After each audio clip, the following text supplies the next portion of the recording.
pegar o de evento assim, quando uma coisa se conecta com a outra, né, uma palestra acaba fazendo parte da outra automaticamente. Esse aqui é um exemplo que o Masanori começou falando aí, que a gente costuma ir muito a evento de tecnologia, de Python, e fica sempre falando de desenvolvimento web, falando mal do framework que o seu amigo usa, que o seu é melhor, e às vezes a gente não sabe muito da nossa caixinha e fica trabalhando sempre ali com o desenvolvimento web e tal. Isso é muito bacana. O Avelino também vai dar uma palestra aqui falando de empreendedorismo, é uma coisa que está bem ligada com esse tema, mas voltado para empreendedorismo pessoal. Né? Por que eu digo que é empreendedorismo pessoal? Porque a nossa área é cheia de hypes e buzzwords. Todo mundo aí sempre tem alguma coisa que está na moda, que todo mundo está falando. Isso gera um pouco de medo, né? Você fica meio assim, inseguro. Será que eu invisto nesse negócio? Será que eu estudo isso? Todo mundo que programa há bastante tempo, que trabalha com desenvolvimento há alguns anos, deve estar lembrado que há 5 anos mais ou menos a moda era NoSQL. Então todo mundo falava de NoSQL, todo mundo estava curioso para saber o que era NoSQL e todo mundo tinha um pouco de medo. Pô, será que eu uso esse negócio? Será que se eu colocar isso aqui no meu projeto vai dar certo? Ou é melhor eu ficar aqui? E é aquela coisa, né? Os hypes sempre vão existir e eles vão mudando aos poucos. De uns 2 anos para cá, as palavras que a gente mais escuta é Big Data e Data Science, né? E acontece a mesma coisa que acontecia há um bom tempo. Você acaba ficando um pouco distanciado dessa caixinha do Data Science, do Big Data, se você não for da área acadêmica. Ou seja, se você não é alguém que está lá fazendo um mestrado ou algum curso na área de estatística, matemática, você acaba ficando um pouco distanciado disso e você vai investir em outras coisas bacanas também, como desenvolvimento web e DevOps e tudo mais que a gente pode atingir com Python. Então a minha intenção aqui é falar um pouco sobre a profissão, né, de Data Developer. Não sei se existe essa profissão, mas eu acredito que nesse campo de Data Science não existe só a figura do cientista, aquele cara, a cabeça dura lá, que consegue fazer umas paradas muito loucas, que uma parcela da galera de desenvolvimento muitas vezes não está afim ou não tem realmente know-how ainda para atingir um nível de análise, estatística. Mas por um outro lado, essas pessoas são boas em outras coisas que complementam esse ambiente de Data Science, né? Então, como Data Science é uma das coisas aí que eu até vou mostrar uns dados aqui que eu coletei, né? Que estão em alta e daqui para frente acredito que pelo menos mais alguns anos a gente vai ter um mercado de tecnologia voltado para Data Science de alguma forma, né? Então a ideia era mostrar um pouco como é esse ambiente, o que você pode fazer, né, com Data Science se você não for alguém da academia, né? Então tem espaço para galera que é desenvolvedor, programador, escovador de bit, engenheiro, está todo mundo inserido dentro desse meio. Meu nome é Bruno Rocha, eu trabalho na Cato, que é uma empresa líder aí em recrutamento, todo mundo já deve ter ouvido falar da Cato.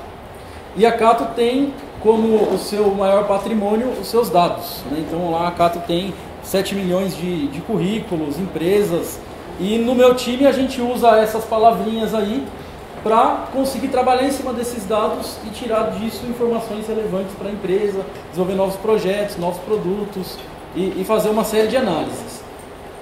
Eu não sou da área de Data Science, tá? Tem uma galera lá que são o pessoal aí mais focado em análise e eles conseguem realmente fazer essas coisas. Eu sinceramente não entendo muito bem como, mas eu ajudo eles a fazer.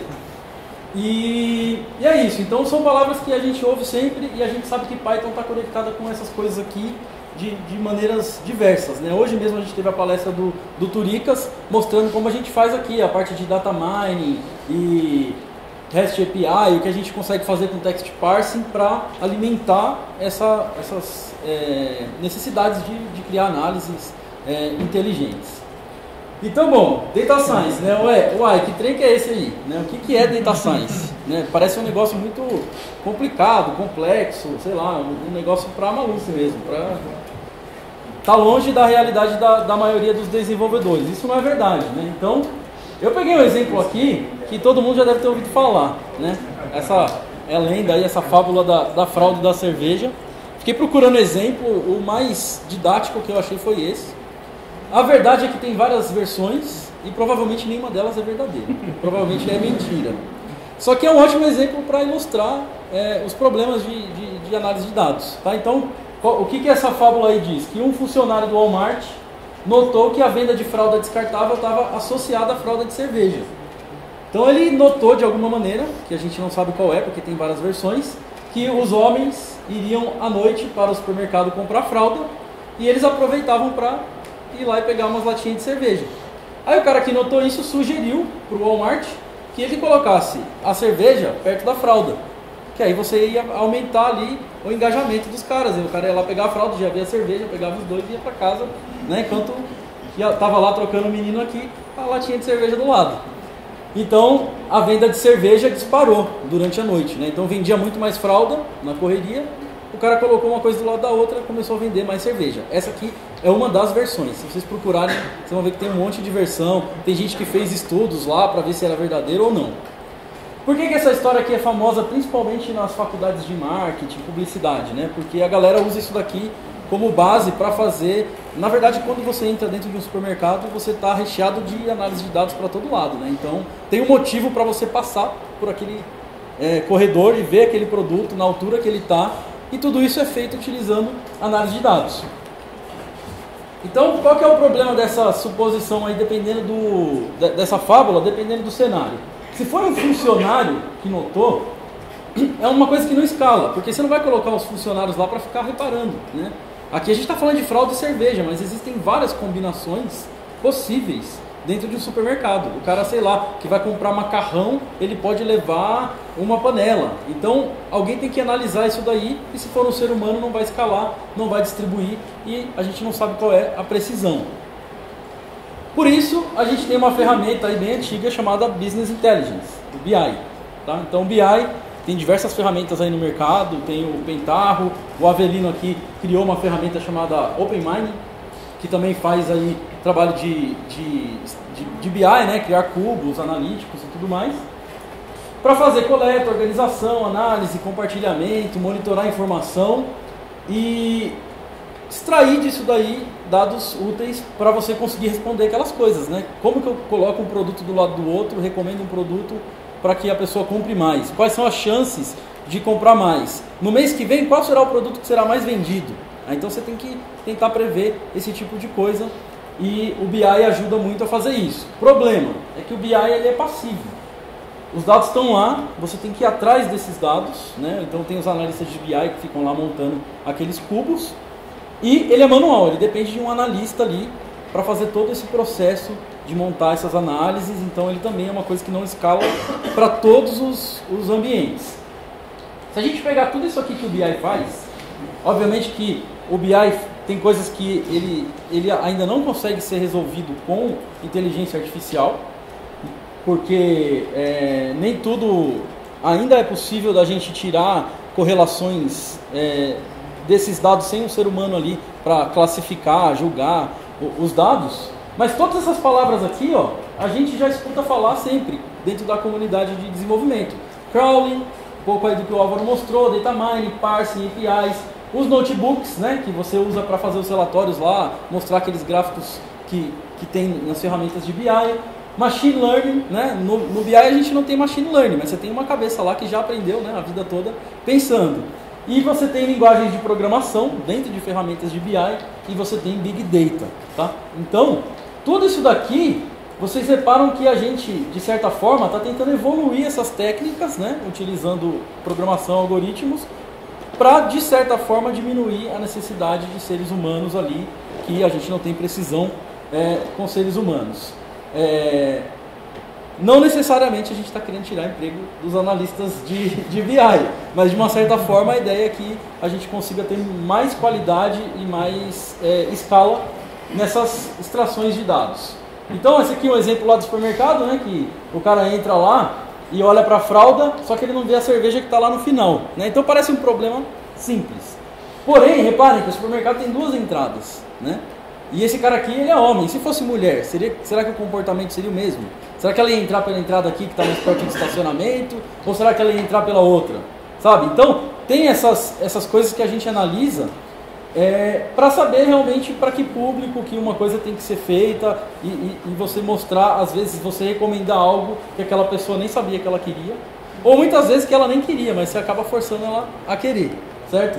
Então, para o cara chegar até aqui, você tem que analisar todos os sinais aí para você entender o comportamento. Então, o local do produto, as entradas do supermercado, o tamanho do carrinho que o supermercado tem, local de prateleira, iluminação.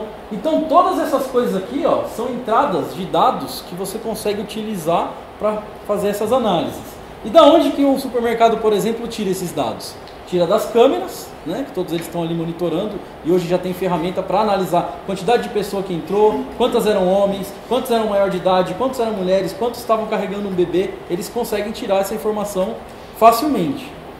Os cartões, né, você vai lá no mercado, o cara fala, ó, faz um cartão nosso aqui, fidelidade, você vai ganhar 10% de desconto, né? Por que que ele faz isso? Porque ele tem ali tudo, ele tem seus dados, o histórico de compra, o que você comprou, o que você deixou de comprar, então é muito dado para analisar. As parcerias aí, os planos de fidelidade, dá muita informação para qualquer um fazer qualquer tipo de análise. Então aí facilmente você consegue descobrir que é melhor a pessoa entrar por aqui, andar um pouquinho mais, olhar para a cerveja e depois pegar a fralda, certo? Então, esse é um dos objetivos, tá? Então, isso aqui, na verdade, eu pesquisei algumas coisas, achei um post do Rodrigo Senra, tem um pessoal aqui que conhece o Senra, que é um cara aí da comunidade Python, que trabalha com Data Science há bastante tempo, e de acordo com os posts dele lá, eu achei uma definição um pouco mais fechadinha, que é: Data Science é sobre encontrar, classificar e correlacionar padrões em um conjunto de dados. Tá? Então, você pega dados de diversos tipos, faz todo aquele trabalho de normalização e tudo mais, e aí você tem que encontrar padrões, onde as coisas se encaixam, onde que as coisas podem ser relacionadas e como que elas estão classificadas. E você pode usar para esse monte de coisa aqui, né? Inclusive curar doenças e vender produtos, recomendar filmes, e nem sempre para coisas malvadas assim, como forçar você a comprar um carro que você não precisa, né? Mas é também usado para melhorar a qualidade da medicina, para monitoramento, preservação ambiental. Então tem muitos casos de algoritmos que estão resolvendo realmente problemas legais, tá? Uma coisa interessante é que esses caras aqui, ó, esses algoritmos que estão resolvendo problemas reais do mundo e não simplesmente trazendo lucro para empresas, eles estão se beneficiando daquelas empresas que tinham a intenção de te vender produtos. Porque a Amazon, por exemplo, publicou alguns papers falando sobre algoritmos de recomendação. O Google fez isso. Todas as empresas acabam compartilhando o conhecimento que adquiriram para o objetivo de te vender alguma coisa. E aí, alguém que está com uma intenção um pouco mais altruísta aí, consegue desenvolver um projeto que vai beneficiar milhares de pessoas, que nem o Masanori mostrou para a gente aqui um projeto lá na África, né, de resolver o problema do ebola. Então provavelmente você consegue extrair dessas experiências comerciais coisas interessantes para aplicar e mudar aí o mundo. Aí entra o aprendizado de máquina e inteligência artificial, tá? Então, uma outra coisa interessante é que a galera não sabe muito bem o que é Big Data. Isso aqui é uma coisa bem complexa. Tem gente que pensa que Big Data é você ter muitos gigas de dados. Eu acho que faz mais sentido essa definição. Eu acho que tem um link aqui em algum lugar que eu achei. Que Big Data, na verdade, não importa o tamanho dos seus dados. Não importa se são 2 gigas ou se são 500 gigas. Não é isso que define se é Big Data ou não. O que define se é Big Data é o tamanho da complexidade desses dados e da quantidade de correlações que você consegue fazer. A quantidade de informações que você consegue extrair dali. Então, às vezes, você tem um conjunto pequeno de dados, sei lá, um banco de dados com 2 colunas ali, que você, a partir dali, consegue extrair muita coisa, coisas grandes. E que você provavelmente vai demorar muitas horas processando aquilo, porque são muitos padrões para serem testados e analisados. Então, isso aí seria uma definição de Big Data. Então, você cria organismos ali, que eles são treinados, muitas vezes eles são treinados por seres humanos, que ficam ali falando, isso está certo, isso está errado, isso está certo, isso está errado. E aí esse organismo aprende, ele aprende com exemplo. Você mostra um exemplo certo, um exemplo errado, ele vai lá e aprende, o próximo que você mostrar ele já sabe se é certo ou errado. Tá? Então, assim como tem biólogo e vários outros zoólogos, tem aí o dadólogo, que é um nome bem feio, mas ainda assim eu acho muito mais bonito do que cientista de dados. Então esse aqui é o cara que tem que cuidar lá dos dados, porque eles precisam de carinho, de manutenção, de monitoramento. Então você tem que ficar sempre ali de olho, alimentando, mexendo, alinhando. Bom, todo mundo já ouviu falar também da figura aí do Data Science. Tá? O cara que ele tem aí o know-how, a formação, muitas vezes, na maioria das vezes, a formação acadêmica, passou por várias experiências para fazer esse tipo de análise e entregar ferramentas aí e produtos de Big Data, de Machine Learning, análise de dados e tudo mais. Então esse cara geralmente, né, não é sempre, existem pessoas que trabalham com Data Science que não tem nem formação acadêmica. Tem também no livro que eu vou mostrar aqui até alguns nomes lá, entrevistas que os caras colocaram. É um profissional geralmente da área de exatas, né, de estatística, matemática, física, computação, conhecimento teórico avançado e boa desenvoltura prática em computação. Não significa que o cara é um hacker, mas ele tem conhecimento teórico, né, principalmente nessas áreas. Ele manja muito de estrutura de dados, tá? Então se você mostrar uma estrutura de dados, esse cara tem que entender aquilo ali e muitas vezes até improvisar com aquilo, mas ele conhece muito de estrutura de dados. E a profissão mais sexy do século, de acordo com o Harvard Business Review. Tem lá um artigo falando que Data Science é a profissão mais sexy do século. Tá?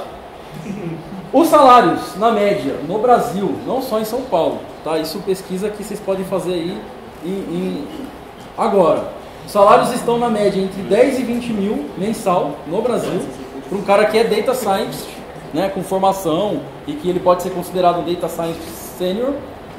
E nos Estados Unidos está variando entre 120 mil dólares e 200 mil dólares por ano. Tá?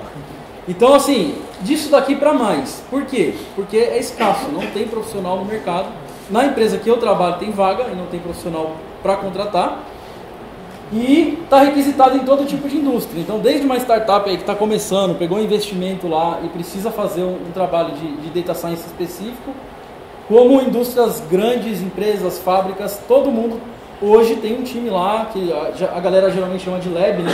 Então você tem o Walmart Labs, você tem o Luiza Labs, você tem o Cato Labs, você tem um monte de labs aí espalhado pelas empresas que até então não se atentavam muito a esse tipo de foco, né? De análise de dados. Então tem muita vaga, não tem profissional qualificado. Então esse perfil aqui é um perfil muito específico, cara. Não é todo mundo, e eu acredito que é um perfil que nem está tão concentrado dentro das comunidades de desenvolvimento de software. Infelizmente ainda não está. É um perfil que está mais fácil de você encontrar esse profissional na academia mesmo, né? O difícil é convencer o cara que ele tem que sair da academia e ir trabalhar lá num sistema bem diferente. Bom, o que Python tem a ver com tudo isso daí? Tá? Então a gente falou aí análise de dados, extração de dados, BI, Business Intelligence.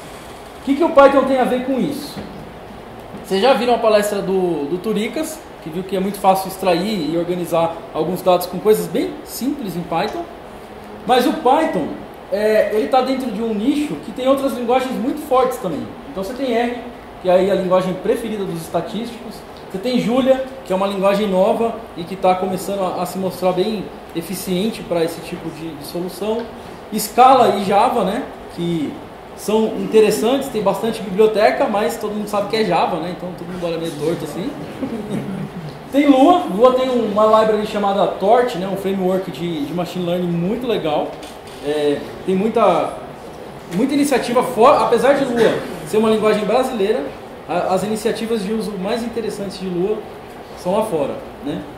O MATLAB e Go, que está começando a aparecer muita biblioteca também para análise de dados e machine learning dentro de Go. Ainda não, o que a galera de Go fala é que assim, ainda não é tão poderoso quanto a gama, né, de possibilidades não é tão poderosa quanto nas outras, mas provavelmente aí é um futuro para esse tipo de solução. Mas por que o Python? Porque o Python, além de ser uma linguagem já bem estabelecida na área científica, ela é uma linguagem segura. Então esse dado aqui você vê a quantidade de vulnerabilidades que você tem em Python em comparação com outras linguagens famosas aí. Quando você olha aqui o PHP, você até coloca uma mão assim e você fala, caramba, eu já usei esse negócio. E aí como você está trabalhando com dados, né, muitas vezes esses dados são sensíveis, né, então você não pode vacilar com esses dados. Então, essa aqui é uma característica que no livro que eu vou mostrar aqui depois, uma das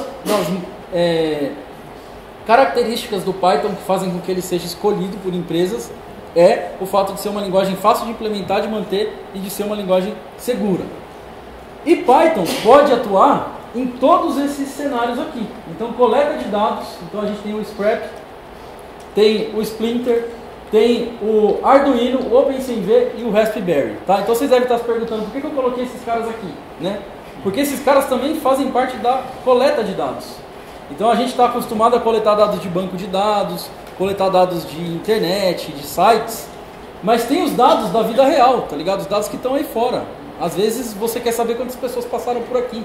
Você coloca um sensor ali com o Arduino e você descobre até a altura das pessoas, você tenta imaginar a idade delas, usa o OpenCV para reconhecer, para ver logotipo que estava na roupa dela. Eu vi um projeto também que os caras estavam identificando, através do OpenCV, qual eram as espécies de pássaros que ficavam nas regiões, para eles otimizarem a área. E isso em área urbana, né? Então eles queriam saber, olha, nessas árvores aqui, quais são as espécies de pássaros que mais frequentam esse lugar aqui. Então eles usaram o OpenCV com Python, eu não lembro se era Raspberry ou Arduino, mas tem até um repositório disso. Então isso aqui é coleta de dados. Depois que eles coletarem lá essas entradas, esses caras aí terão que ser estudados e analisados por alguém. Você pode armazenar de diversas maneiras, né? Então eu coloquei aqui exemplo de NoSQL, exemplo de estrutura de cache, Redis, engine de busca, todos os SQLs, sistema de arquivo distribuído.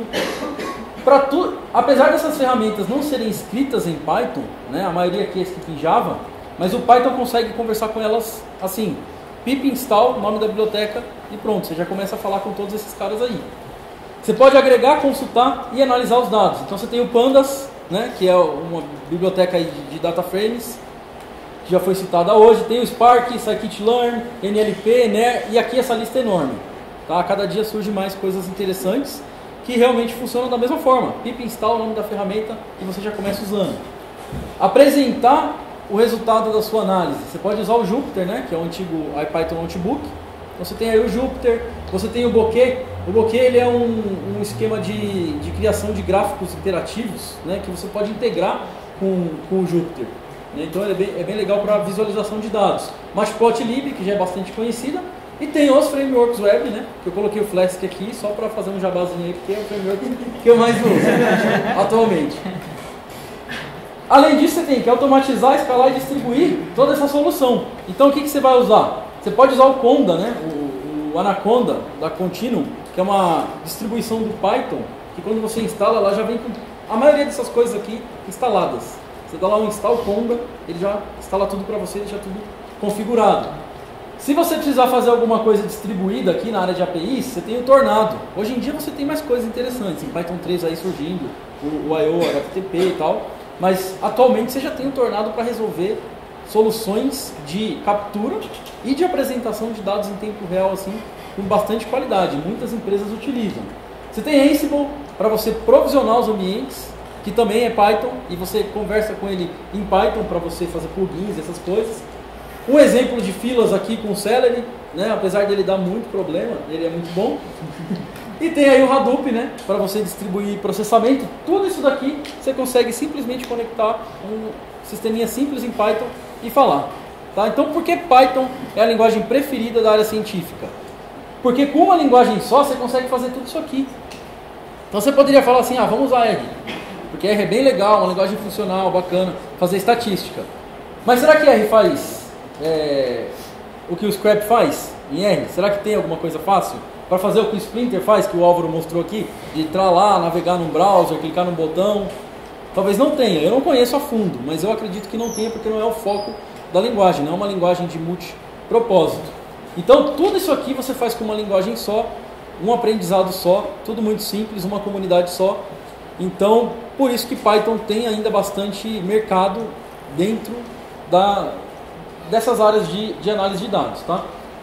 O problema é que a gente entra no dilema aí do Full Stack Developer. Né? Então, geralmente hoje a galera fala assim, eu quero contratar alguém pro meu time, só que o cara tem que ser Full Stack. Né? O que significa isso daí? Né? O cara é o Superman do Python lá. O cara sabe desde de fazer machine learning, treinar os algoritmos, até publicar, fazer o deploy lá no Hackspace automatizado. O cara tem que saber tudo e 3, 4 frameworks.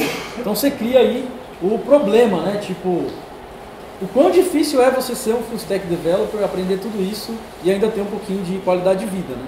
Não ficar só fazendo isso da sua vida. Então, você tem que otimizar a cervejinha lá no final do dia, com seus amigos, no final de semana. Tudo isso faz parte, né? E ainda você tem que ser um full stack developer. Então, acho que o mercado aí tá meio louco, sabe? O cara fala assim, não, esses caras aqui, eles têm que saber de tudo. Eu costumo chamar de Ben 10 developer também, porque você tem que fazer 10 coisas, né? Você é front-end, back-end, você faz tudo, ainda vai para reunião, que é a pior parte de todas, você faz de reunião, né?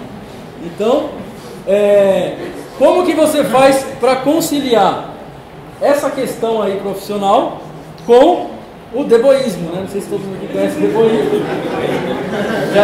Já é aí a segunda maior religião do mundo,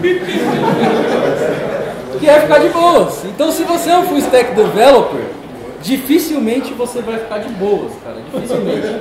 Porque além de você ter que estudar pra caramba o tempo inteiro, final de semana, né? O nosso amigo Avelino aqui sabe, é só olhar pra cara dele e você vai ver, ó, o full stack developer tá cansado, não dormiu direito, porque ficou até 2 da manhã, 3 da manhã, resolvendo problema de infra lá, Elasticsearch. Então, ser um full stack developer e aproveitar o lado de boas da vida é muito complexo, tá? Então, eu costumo dizer para todo mundo que a gente tem que dar um jeito de quebrar essa ideia do mercado de que a gente tem que ser full stack. A gente tem que fazer coisas legais e viver a vida de maneira interessante.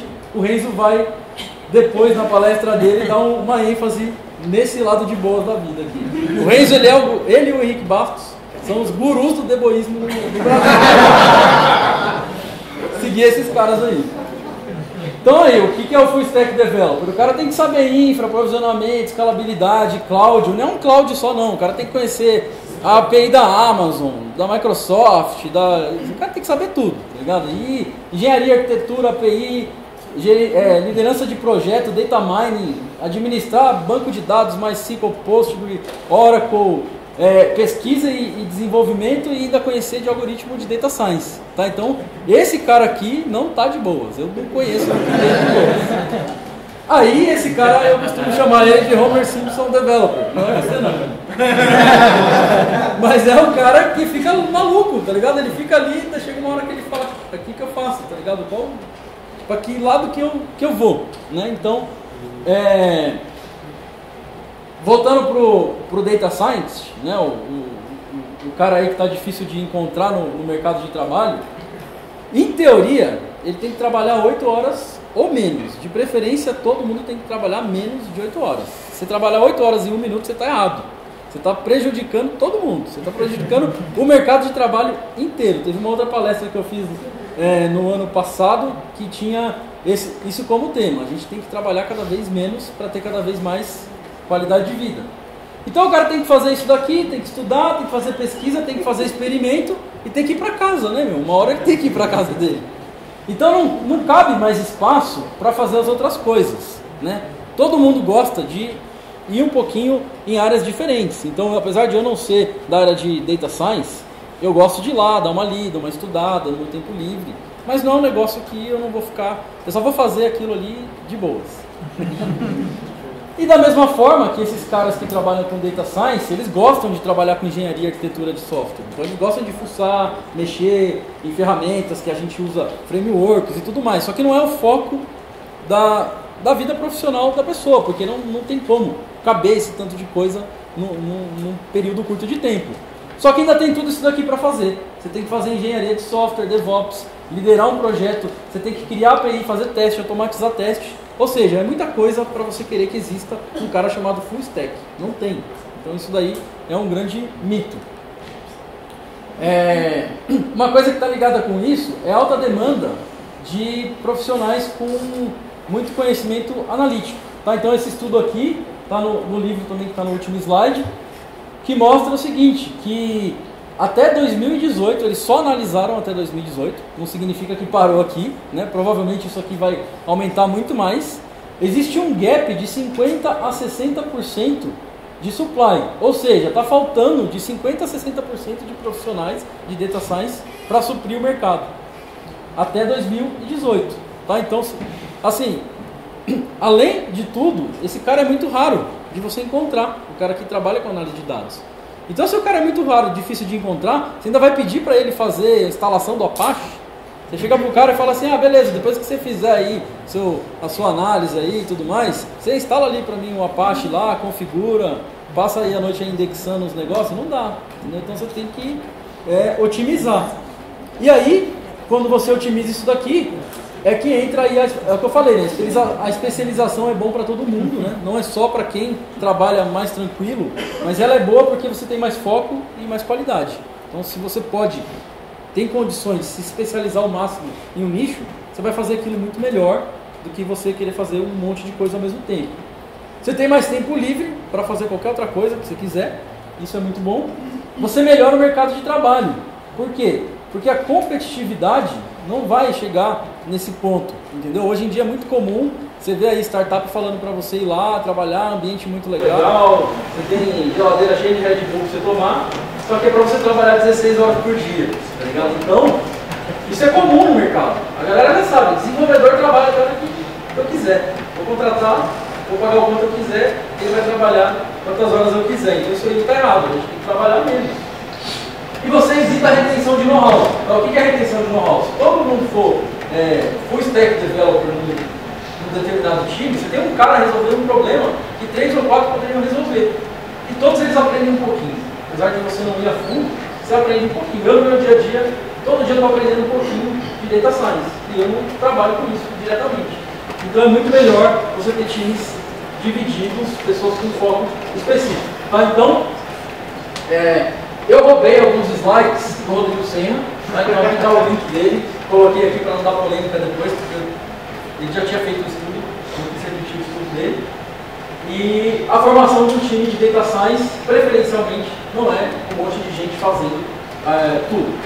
Então, casos bem específicos para que você tenha mais foco e mais qualidade, todo mundo se ajudando. Tá? Então, esse aqui é o livro que eu estava citando, né? Analyzing the Analyzers. E é um livro assim, que tem entrevista, tem nome tem empresas, por exemplo, que falam a respeito de como que elas formaram um time, o que elas fizeram de errado, o que fizeram de certo. Então esse cara que escreveu esse livro, ele separou essas áreas aqui. Ó. Então você tem a área de business, que é muito importante entender o problema do cliente, né? Antes de você começar a analisar, porque se deixar a gente vai analisar coisas aleatórias. Sei lá, quanto de cerveja a galera aí está tomando?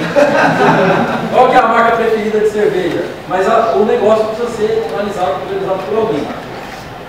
Big Data, matemática, programação e estatística. Tá? Então você tem muita coisa aqui dividida para ter responsabilidades específicas. E de acordo com aquele cara, e de acordo com o Senra também, porque ele é um cara experiente nessa área e ele reproduziu esses artigos, eu copiei dele. Isso aqui seria um time ideal para você ter um time de Data Science, análise de dados, Machine Learning. Ou seja, tem a figura do Data Developer, que é o cara que desenvolve e faz engenharia, né? Tem uma diferença aí bem crucial entre desenvolvimento e engenharia. O Data Researcher, ou o Data Science, né, que é o cara que faz pesquisa, analisa papers, pega ali as coisas que é mais teórico. O Data Creative, que é o cara que fica de olho nas coisas que estão acontecendo, faz um hackathon lá com os caras de Arduino para ver o que dá para extrair de informação disso daqui, tá ligado? Então é o cara mais criativo que tenta olhar para todos os lados. E o cara de negócios, né, que é importante em todo o ambiente de desenvolvimento. Eu acrescentei por conta própria aqui o DevOps, tá? Por quê? Porque eu acho muito... Isso aqui é meio que natural. Quando você começa a programar e a fazer engenharia de software, isso está muito ligado com o ambiente onde você vai rodar, o deploy, como ele está automatizado, como estão os testes. Então isso está muito ligado com essa coisa do DevOps, que é você misturar desenvolvimento com essa parte de operação. Então acho que é bem importante. Isso daqui sim é uma característica que é tranquilo da gente incluir nas nossas tarefas de desenvolvedor. Né? Então isso aqui seria mais ou menos como um full stack para a área de engenharia. Então, focando agora no tema principal da minha palestra aqui, o que esse cara aqui pode fazer dentro de um time de Data Science? Dentro de um time que está cheio de acadêmicos, os caras que falam muitas vezes uma língua um pouco diferente da sua, e você pode colaborar com eles de maneira bastante assertiva, que faça com que o trabalho deles seja muito mais rentável, porque eles são pessoas que estão difíceis de ser encontradas no mercado. Então daí o engenheiro de dados, né? Isso daí o data developer, o engenheiro de dados, ou simplesmente o programador lá, o DevOps, que tem como responsabilidade cuidar de uma estrutura de dados, né? De um ambiente onde os dados são analisados. Isso envolve muita coisa, tá?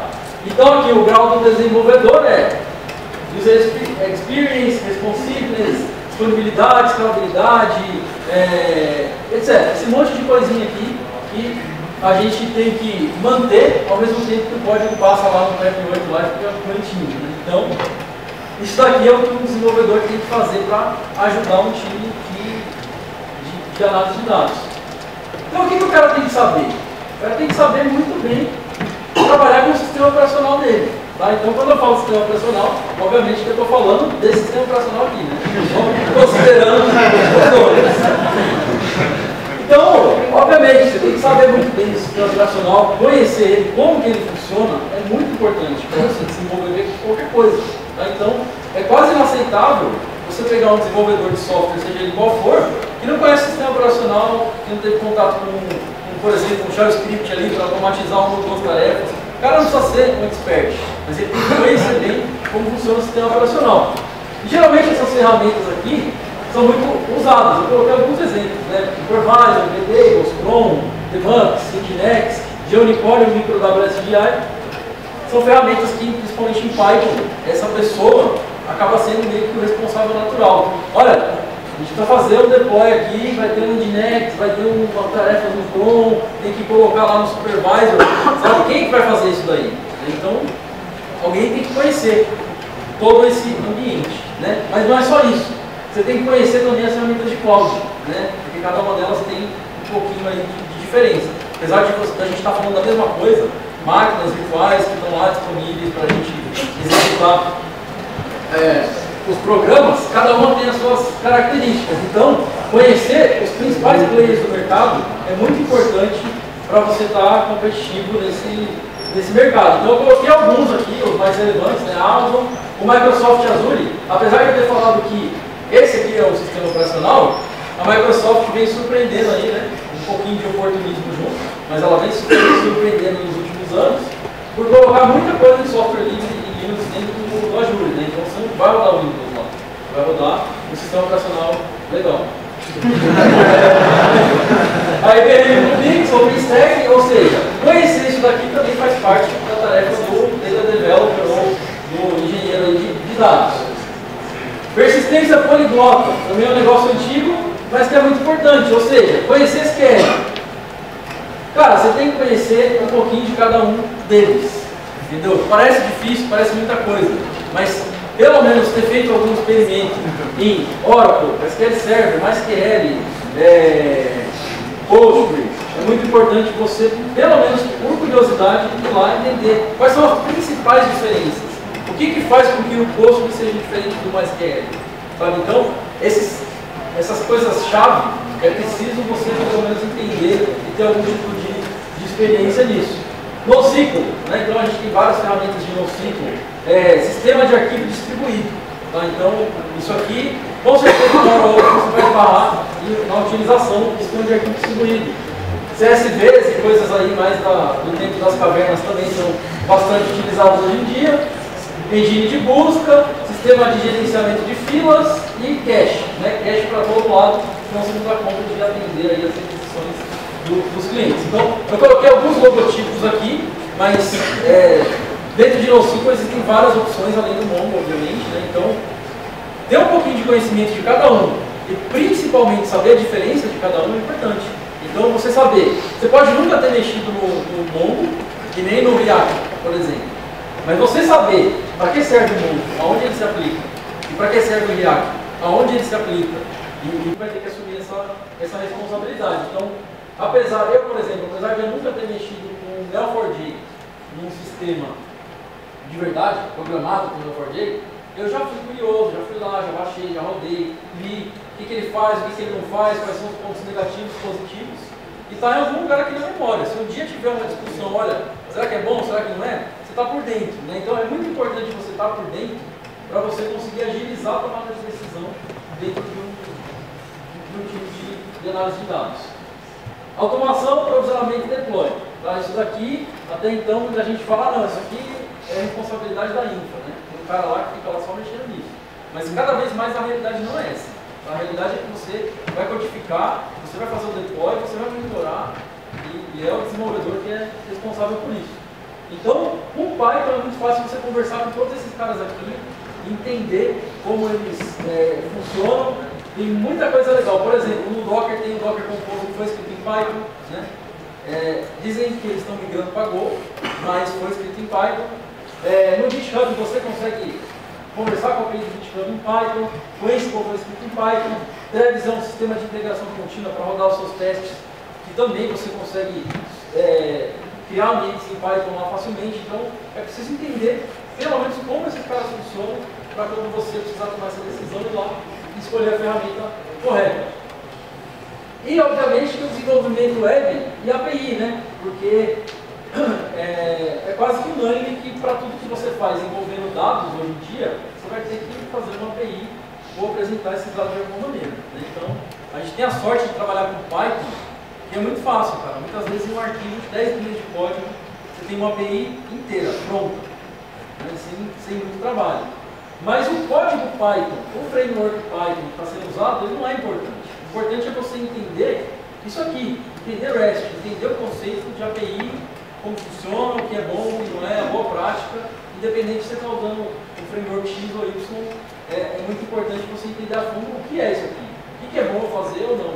Aí você começa a entender o porquê que as URLs são parecidas, o porquê que a maioria das APIs se comporta de maneira igual, o porquê que a autenticação é um negócio tão chato de fazer.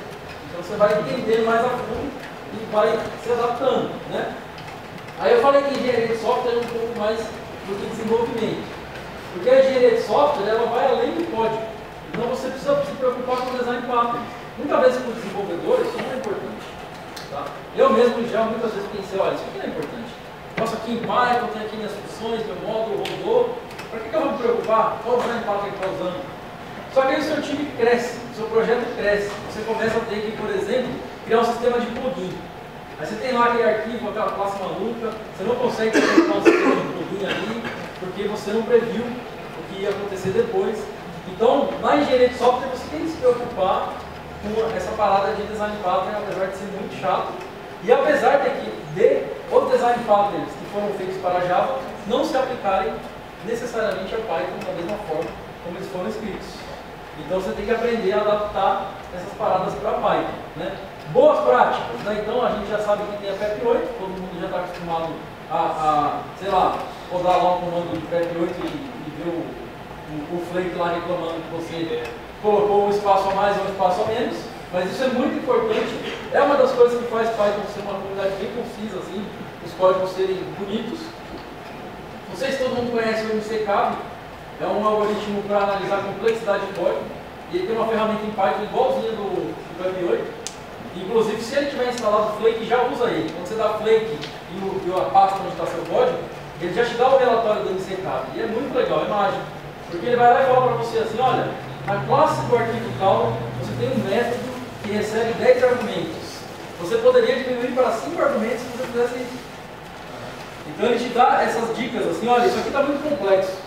Isso aqui está muito complexo, diminui, separa em 3 métodos para ficar melhor. Então ele te dá essas dicas só analisando o código e através da complexidade do código, né? Então, isso é bem legal. Teste e integração contínua. Tá? Então, hoje um projeto que não tem teste e integração contínua é um projeto que vai dar dor de cabeça, principalmente na hora do código. Então você vai lá, você desenvolve, deu tudo certo, você entregou no tempo, fechou a sprint lá, o cara ficou feliz, olha, vai ficar legal, agora é hora de fazer o deploy. É praticamente mais uma semana de trabalho, porque você devia ter feito isso durante o desenvolvimento, né? E é muito fácil de fazer isso aqui em Python, muito fácil. PyTest, né, que a galera está começando a usar no lugar do Unit Test, várias ferramentas de CI aí, a configuração não é difícil, em pouco tempo o seu projeto está gritando ali para você o que está errado. Olha, isso aqui não passou, isso aqui está complexo, você esqueceu de dar 2 espaços aqui, você só deu um. Então isso é bem interessante você entender como implementar. Mineração de dados, crawling, parsing, regex, né, expressão regular, controle de versão, né, quem é o desenvolvedor hoje que não sabe mexer no Git, por exemplo, e ainda está usando, por exemplo, FTP para armazenar os seus dados ou para fazer deploy. Então é bem difícil, não está muito de acordo com a nossa realidade. Então, entender principalmente como que o Git funciona, as coisas básicas do Git, é uma responsabilidade do desenvolvedor, do engenheiro de software e do engenheiro de dados. Modularização e empacotamento. Então, o que é a modularização e empacotamento? Você saber como separar as responsabilidades do seu código e como distribuir ele. Em Python é um pouco difícil porque não é muito bem documentado, mas no fim das contas é simples. É um arquivinho chamado setup.py, você coloca na raiz do projeto, especifica ele bonitinho e pronto. Você já pode empacotar e distribuir o seu projeto se ele for um projeto aberto. E documentação, né? Então tem várias técnicas de documentação para API REST em formas bem simples e você pode hoje fazer de diversas maneiras e é uma responsabilidade de engenharia de software. Tá? Então é por isso que a engenharia ela vai um pouco além do